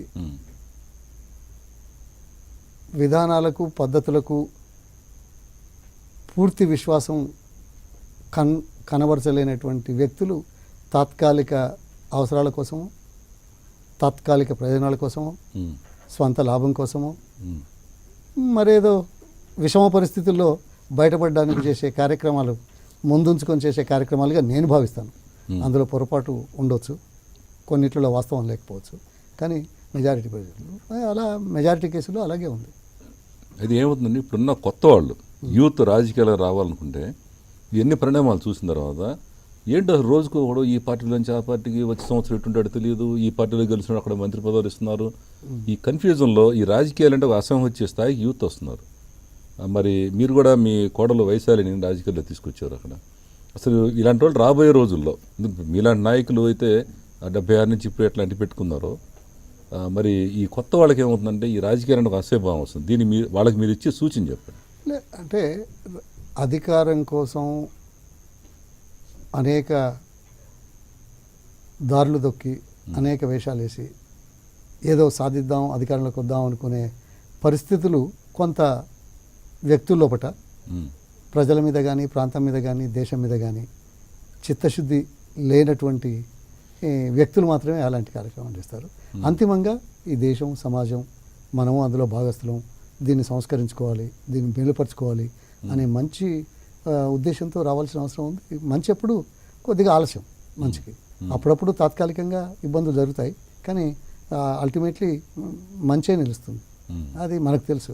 మన ఇతిహాసాలు కానీ పురాణాలు కానీ రాజకీయ చరిత్ర కానీ ఏదైనా అది తప్పదు కదా, కొంత మార్పు. అదే ఇప్పుడు తెలంగాణ సాధించిన తర్వాత ఈ బంగారు తెలంగాణ దిశగా ఈ ప్రభుత్వం ప్రయత్నాలు చేస్తుంది అంటున్నారు, చేస్తున్నారు వాళ్ళు కొన్ని. ఎందుకంటే ఈరోజు మీరు చేయలేని పనులు కొన్ని ఇప్పుడు ఈ తండాలని పంచాయతీలుగా మారుస్తున్నారు.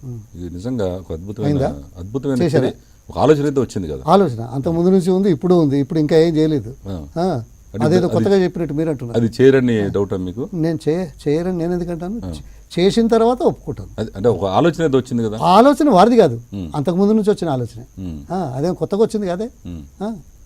ఇప్పుడు సరే ఏదైనా కానీ ప్రభుత్వం చేసే మంచి పనులకి మీరు సపోర్ట్ ఉంటుందా లేదా? మీరు మంచి పనులు ఎప్పుడు ప్రజల కోసం చేయాలనే కోరుతున్నాం. ప్రజల పక్షాన ఉండి ఈ పనులు చేయాలని మేము చెప్తున్నాం. ఆయన ఇంటే కదా మహానుభావుడు, నియంత, పుట్టుకతో వచ్చిన అహంకారం. అదేలేండి, అంటే నేను అనుకుంటే రాజకీయ నాయకులకు ఉందేమో. ఇప్పుడు మేము మీడియా కూడా సామాన్యుల కోసం మిమ్మల్ని అడుగుతుంటే మీరు మా మీద ఎట్లా ఫైర్ అవుతున్నారు? నేనేం ఫైర్ కాలేదు. మీరు అడిగేది ప్రజల పక్షాన అని ఆరోపణ చేస్తున్నారు, బ్లాక్మెయిల్ చేసే రీతిలో మాట్లాడారు. అది అయిపోయింది, దట్స్ ఓవర్. ఏదైనా మీరు ఆయన చూపించారు, దానికి సమాధానం చెప్పానా? ఇప్పుడు పలానా ఆయన ఇట్లా అన్నాడు అంటే పర్వాలేదు. ఒక విషయం పొన్నాల గారు, బ్లాక్మెయిల్ అంటున్నారు కదా, బ్లాక్మెయిల్ చేసి మీరు పైసలు ఇస్తారు, ఎవరికి ఇచ్చారా బ్లాక్మెయిల్ చేస్తే? మీరు బ్లాక్మెయిల్ అంటే మాకు వచ్చే ఉపయోగం ఏముంటుందా చెప్పండి? మరి మాకు వచ్చే ఉపయోగం ఏముంది మిమ్మల్ని అంటే? అందాదా లేదు మాకు వచ్చే ఉపయోగం ఏంది మిమ్మల్ని అంటే? అందుకోసం ఈ మాటల యుద్ధం పక్కన పెట్టండి, ఈ వాస్తవాలు అడిగి తెలుసుకోవడం. మీరు ఒక ప్రశ్న అడిగారు, మీరు ఒక్క ప్రాజెక్టు కూడా పూర్తి చేయాలి, అది తప్పు అంటున్నాను. మీరు కూడా ప్రజాస్వామ్యంలో 4 స్తంభాల్లో ఒక స్తంభం, బాధ్యత ఏదన్నమాట. మరి మీరు వాస్తవాలు తెలుసుకోవాల్సిన అవసరం ఉందా లేదా? ఊరికే అడిగేస్తే ఎట్లా? పూర్తి చేయలేదని లేదు, ఏం చేశారు మీరు, ఏది ప్రారంభించారు, ఏం చేశారు అంటే నేను సమాధానం చెప్పేవాడిని, చెప్పాను కూడా తర్వాత. అది అంటే ఓకే, మీరు అడగలేదు, ఒక పొరపాటు అనుకుందాం, మీరు అలా అడగలేదు. కానీ మరో వ్యక్తి ఏం చేయలేదు అని అనడం తన సొంత అభిప్రాయమా కదా? అది అవాస్తవమా కదా? ఏ ఒక్క ప్రాజెక్టు కాలేదనడం అవాస్తవమా కదా? అలా కాకూడదు అని అంటున్నాను. దానికి మీరు ఇప్పుడు నాకు అర్థమైందంటే పొన్నాల గారు, మిమ్మల్ని ఆయన దొంగల ముఠాలో సభ్యుడు అన్నారు అనేసరికి మీ ఆ కోపం మా మీద చూపిస్తున్నారు. మీరు లేదు, అనవసరంగా మీరు చూపెట్టా ఉంటారు. ఆ మాట రాకముందే మనం మాట్లాడుకున్నాం. కాదు ఇక్కడే తేడా. ఇప్పుడు మనం మాట్లాడుకున్నది ఆ మాట రాకముందే. అయితే ఎవరన్నారు చూడండి అంటే ఇప్పుడు చూడండి అన్నారు. అది చూసిన తర్వాత నేను నా సమాధానం చెప్పాను. Okay okay. అయితే రండి, ఇప్పుడు ఈ తెలంగాణ సాధించారు, తెలంగాణ సాధించిన తర్వాత మీ పార్టీ పటిష్టత గురించి, అంటే గతంలో అయితే మీ పార్టీ మంచి వేవు పెద్ద పెద్దవాళ్ళు అందరూ ఉన్నారు, ఇప్పుడు అంతా వ్యవస్థ మారి ఉత్తమ్ కుమార్ రెడ్డి గారు లేదా మల్లు బట్టి విక్రమ్ ఇలాంటి వాళ్ళు వచ్చారు. అసలు ఈ దీంట్లో బీసీలకు ఎందుకు ప్రాధాన్యత తగ్గిపోయింది అని కారణం ఏంటి? అసలు బీసీలకు ప్రాధాన్యత తగ్గిందని ఎలా అంటారు? మరి ఇప్పుడు మొన్నటి వరకు నేనే కదా, నాకంటే ముందు డిఎస్ ఉన్నాడు కదా, అంతకు ముందు కేకే ఉన్నాడు కదా, ఆ తర్వాత మధ్యన వచ్చాడు కదా ఉమ్మడి రాష్ట్రంలో. ఇప్పుడు ఒక 5 మాసాలు పిసిసి అధ్యక్ష పదవి లేకపోతే కాంగ్రెస్ పార్టీ బీసీలను విస్మరించిందనే ప్రచారం ఎట్లా? నాకు అర్థం కాల. ఇది హేతుబద్ధమా? అంతే కదా. ఇప్పుడు ప్రెసిడెంట్ గా రెడ్డిని పెట్టారు, ఉత్తమ్ కుమార్ రెడ్డి, వర్కింగ్ ప్రెసిడెంట్ గా ఎస్సీని పెట్టారు. మరి బీసీలు అధికంగా ఉన్న తెలంగాణలో బీసీలు నిన్నటి వరకు నేనున్నాడు కదా, నిన్నటి వరకు వదిలేండి, నేటి నుంచి రేపు పొద్దున ఏమవుతుందో ఎలా తెలుస్తుంది? మా పార్టీ అన్ని ఆలోచిస్తుంది, ఏ వర్గాన్ని దూరం చేసుకునే పరిస్థితి ఉండదు. ఓకే, నాలాంటి వాడికి ఇచ్చినప్పుడు మిగతా వర్గాలు కూడా అదే అంటాయి కదా. మీరంటే ఈ మాట అంటున్నారు బీసీల గురించి, నాలాంటి వాడు ఉన్నప్పుడు ఇంకో వర్గం గురించి ఇంకో మనిషి ఇలాగే చర్చల్లో ఉంటాడు కదా, మిమ్మల్ని విస్మరించారండి, అది మామూలే కదా. అయితే ముఖ్యంగా పొన్నాల గారు, ఈ మున్నూరు కాపు సామాజిక వర్గానికి చెందిన మీరు అధిక శాతం ఉన్నారు ఈ రాష్ట్రంలో. మరి ఇప్పుడు మీ సామాజిక వర్గానికి చెందిన కేకే కానీ డిఎస్ కానీ ఎందుకని అటు వెళ్ళిపోయారు? మీరు ఒక్కళ్ళే మిగిలారు కదా. ఈ సామాజిక వర్గం కాంగ్రెస్ పార్టీ దూరం అవుతుందా అనుకోవచ్చు? అట్లా లేదు, అది వాస్తవం కాదు. సరే, వాళ్ళు వ్యక్తిగతంగా వాళ్ళ ఆలోచనల ప్రకారం వాళ్ళు ఏదో తాత్కాలిక ఆవేశాలకు ఉద్రేకాలకు. అంటే ఇప్పుడు ఒకటి జోగు రామన్న కానీ, మీ జిల్లాలో కొండ మురళి కానీ, డిఎస్ కానీ, అదే జోగురామన్ స్టేట్ వైడ్ చేస్తారు. మరి ఈ మున్నూరు కాపు పవర్ఫుల్ లీడర్స్ అందరూ కూడా టీఆర్ఎస్కి వెళ్తున్నారంటే కాంగ్రెస్ పార్టీ మున్నూరు కాపులను విస్మరిస్తుంది అనుకోవచ్చా? కాదు, ఇది వాస్తవం కాదు. మరి ఎవరున్నారు? అందరూ వెళ్ళిపోతున్నారు, కారణం ఏంటి? ఎక్కడ మున్నూరు కాపులు జోగురామన్ అటు వెళ్ళిపోయాడు, వేరే దానికి తెలుగుదేశం నుంచి ఉండేవాడు. ఇప్పుడు మీ దగ్గర కొండామురళి, కొండమురళి ఎన్నికల ముందే పోయినాడు. అదే ఎవరైనా సరే, అదే వాళ్ళ అవసరాల కోసం. డి శ్రీనివాసు, కేకే, మరి ఇంకా చాలా మంది చిన్న చిన్న లీడర్స్, లేదు ఇంకా చాలా మంది ఉన్నారు. గంగుల కమలాకర్ కానీ గంగుల- వీళ్ళందరూ వెళ్తున్నారంటే ఏంటి అసలు? గంగుల టీఆర్ఎస్ కమలా- పార్టీ గంగుల ముందరు కమలాకర్ కాపులకి సపోర్ట్ బాగా ఇస్తున్నట్టుంది, మీ పార్టీ ఎందుకు పట్టించుకోండి? పట్టించుకున్నది. అందుకే నాలాంటి వాడిని పదవి లేకుండా కూర్చోబెట్టారు. లేదు ఇప్పుడు తాత్కాలికంగా అంత మాత్రం చేత దాని గురించి అలా అనుకోవడం పొరపాటు నేను అంటున్నాను. మా పార్టీ తప్పనిసరిగా ప్రాధాన్యత ఇస్తుంది. మా పార్టీలో ఈ వర్గానికే కాదు అన్ని వర్గాలకు అవకాశాలు వచ్చే రీతిలో పనిచేస్తుంది. అందుకే ఇన్ని సంవత్సరాలు మనగలుగుతున్నాం. ఇప్పుడు మొన్న ఆంధ్ర రాజధాని భూమి పూజ అప్పుడు కేసీఆర్ గారు అక్కడికి వెళ్ళి మాట్లాడిన ప్రతి మాటకు కూడా ఆంధ్ర ప్రజలు కూడా బాగా స్పందించారు, ఆయనకు అనుకూలంగా బాగా చప్పట్లు కొట్టారు. దీని మీద మీరేమంటారు?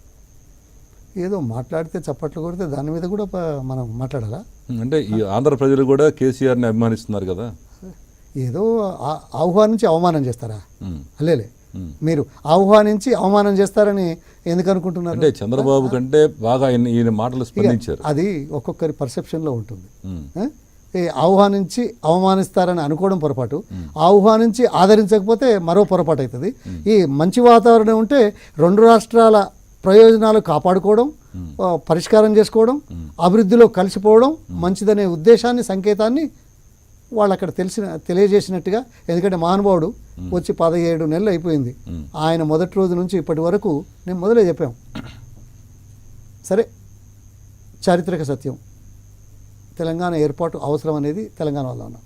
అది వాళ్లకు రుచించలేదు, బాగా అనిపించలేదు, బాధపడ్డారు, వద్దన్నారు, మనకు ఇబ్బందులు పెట్టారు. అది చరిత్ర అయిపోయింది. కానీ అయిపోయిన తర్వాత రెండు రాష్ట్రాల సమస్యలను కేవలం పునర్విభజన చట్టంలోని అంశాలే కాకుండా ప్రతిరోజు అనేక సమస్యలు వస్తాయి. ఆ సమస్యలను మంచి వాతావరణంలో పరిష్కరించుకోవాలనే ఇంగిత జ్ఞానం కలిగిన నాయకులు కావాలనేది మేము కోరుకున్నాం. అది ఇంతవరకు రాలేదు, ఇప్పటికైనా వచ్చింది. అందుకే అన్నాం. మళ్ళీ మీ యొక్క ప్రపంచాన్ని ఎలా చాటుకోబోతున్నారు, ఎలా గెలిపిస్తారు మీ అభివృద్ధి? మేము ప్రజల్లోకి వెళ్తాము. ఇవాళ కొత్త కాదు కదా, మేము ఎన్నికల ప్రచారం ఉంటుంది. ఇప్పటి వరకే మండలాల వారీగా కార్యకర్తలను సమస్యలతో ప్రజల్లోకి వెళ్ళాం. సమస్యలు అపరిష్కృతంగా ఉన్నాయి, ప్రభుత్వం దృష్టి సారించడం లేదు అని, నష్టపరిహారం అందజేయలేదు, తర్వాత రుణాలు రాలేదు, తర్వాత విద్యార్థులకు ఉద్యోగాలు రాలేదు, అనేక సమస్యల మీద మనం చెప్తున్నాం. ఆశా వర్కర్లు, తర్వాత అంగన్వాడీ వర్కర్లు, మున్సిపల్ సిబ్బంది, ఇలా అన్ని రకాల ప్రజలు ఇబ్బందుల్లో ఉన్నారు. ఆ సమస్యల మీదనే ప్రజల్లోకి వెళ్ళాం, ప్రజలతో చర్చించాం. సరే, ఏదేమైనా కానీ వరంగల్లో ఎన్నికల్లో మీరు విజయం సాధిస్తారని బలంగా నమ్ముతున్నారు? మేము బలంగా నమ్ముతున్నాం. ఓకే అండి, thank you very much. Ponnala గారు ఈరోజు మా స్టూడియోకి వచ్చి హార్ట్ సీట్ కార్యక్రమం పాల్గొన్నందుకు. మీరు ఇదే రకంగా ఈ ఫైరింగ్ ఇంకా 100 ఏళ్ళు ఉండాలని కోరుకుంటున్నాను. అయ్యో, థ్యాంక్ యూ వెరీ మచ్. ఇది ఈరోజు హార్ట్ సీట్ కార్యక్రమం. తిరిగి వచ్చే వారం మరొక విశిష్ట వ్యక్తితో కలుద్దాం.